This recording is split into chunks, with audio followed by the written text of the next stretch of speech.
Union Sports Desk. Well, the ULM Warhawks took their first punch to the mouth, falling to #1 ranked University of Texas on Saturday.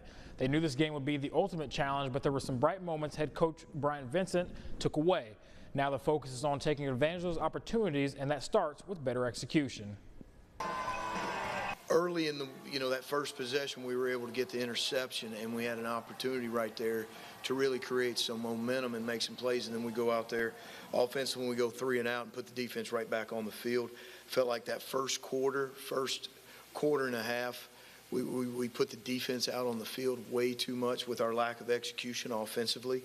Right out of the gates, the Warhawks showed they weren't backing down from the Texas Longhorns.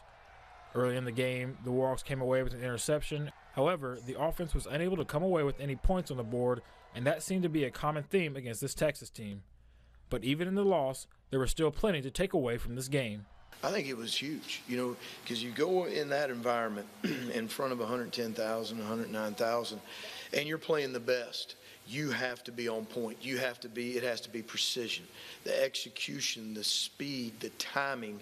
And I think we're able to look at a lot of different areas on things that we have to clean up, things that we have to get better at, situations that we have to execute to be able to go on the road and win a game. Now, the Warhawks prepare for a trip to Troy, Alabama to take on the back-to-back SBC champs, the Troy Trojans.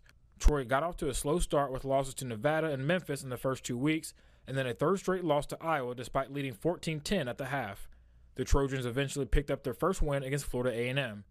Despite their 1-3 record, Vincent says they still look like the Troy football team of years past. Obviously, that gives that team a lot of confidence. It gives them some momentum going into conference play. They look like a Troy football team, tough.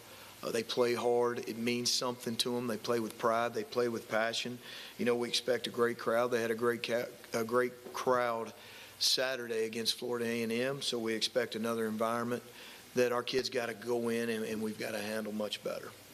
For the Warhawks, the true test is a week of preparation. How do they bounce back from failure?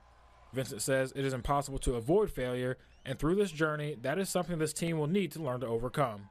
I think the whole key to this journey that we're on, and the whole key to life, and we talk about with our players because it's real, is, how do you fix failure?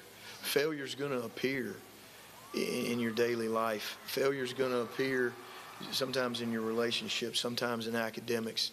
Failure is going to find us in this game that we play every day. And it's how we approach failure and how we fix failure and how we own failure that lets us find success. Before correcting the imperfections seen on film, Vincent says this group first needs to own it.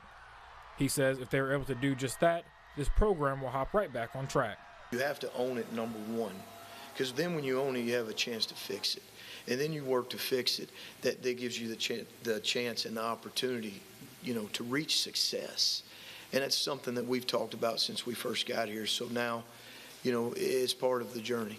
And how we handle the journey, how we stay consistent in the journey, how we stay on the path and we don't ever dip. Our mentality or who we are, our standard is the key to life, and it's the key to this program and this season. And that's all it's time for sports. Thanks for watching.